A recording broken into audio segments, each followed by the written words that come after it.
A recent news from the New Sarawak Tribune about Batu Kawa. Located about 14 kilometers from downtown Kuching, this news has generated quite a lot of interest, attracting many visitors to visit the park, although it has not been officiated yet. And I was one of them.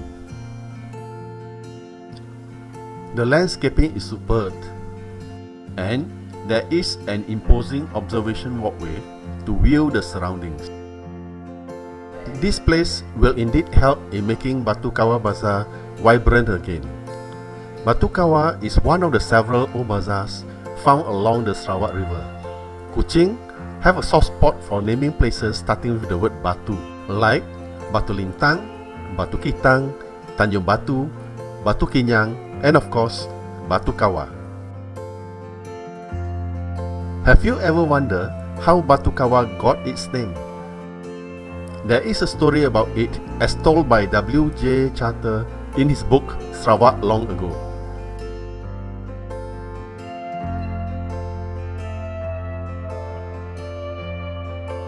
Seemingly, in the old days, the villagers there uses large cooking pots made of stones to cook rice for occasions involving a lot of people.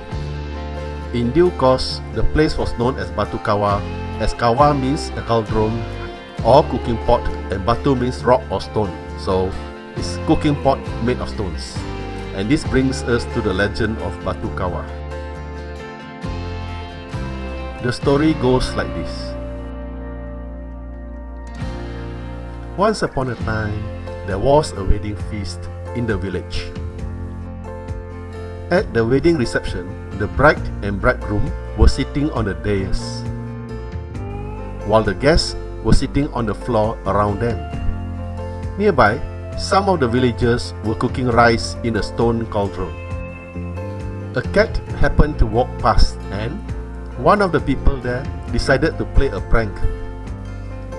He pushed the cat to the fire and its tail got burned. The poor cat yelped loudly and ran around in pain.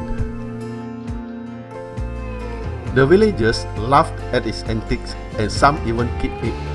An old man then stood up and told the people to stop doing that, as disaster would come upon them if they continued with their cruel act. Sadly, no one heeded his advice but continued laughing and tormenting the cat.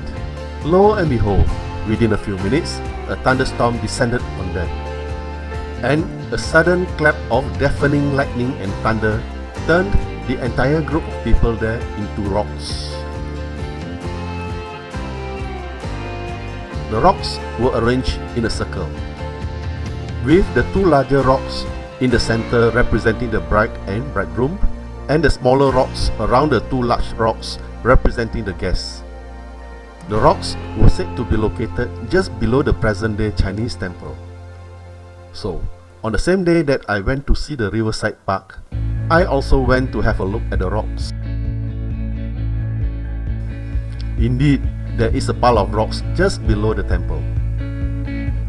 But the arrangement of the rocks is not as described in the fable. All the big and small rocks were mixed rather than arranged as in the story. Maybe they were trying to run away when they turned into rocks. There are also slight variations to the story depending on who is telling the story. But the gist of it is about a cat being tortured and made fun of, and as a result, the people involved were turned into rocks. It is also said that there is actually a rock that resembles a cauldron in the river, but is submerged most of the time and can only be seen when the water level is really low. The cauldron-shaped rock is supposed to be somewhere here. This family, staying on the opposite bank of the river, said they have seen the cauldron-shaped rock. I guess I will have to wait for the river to experience low water level before I can check it out. Oh yes, all fables must end with moral values. So, the moral of this story is not to be cruel to animals. Ada dua. Now, coming back to the new park. It is connected to the old Batu Kawa bazaar via a walkway to the Chinese temple. It provides a nice scenery of the Sarawak River, and I am sure many people will come here to walk or jog once it is officiated.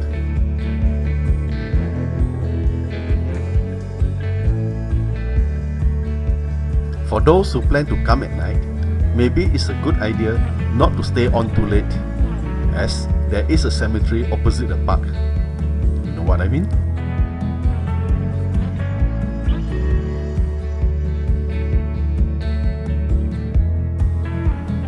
Anyway, I will be eagerly waiting for the park to be launched officially, so that I can go up the observation walkway to see the beautiful view.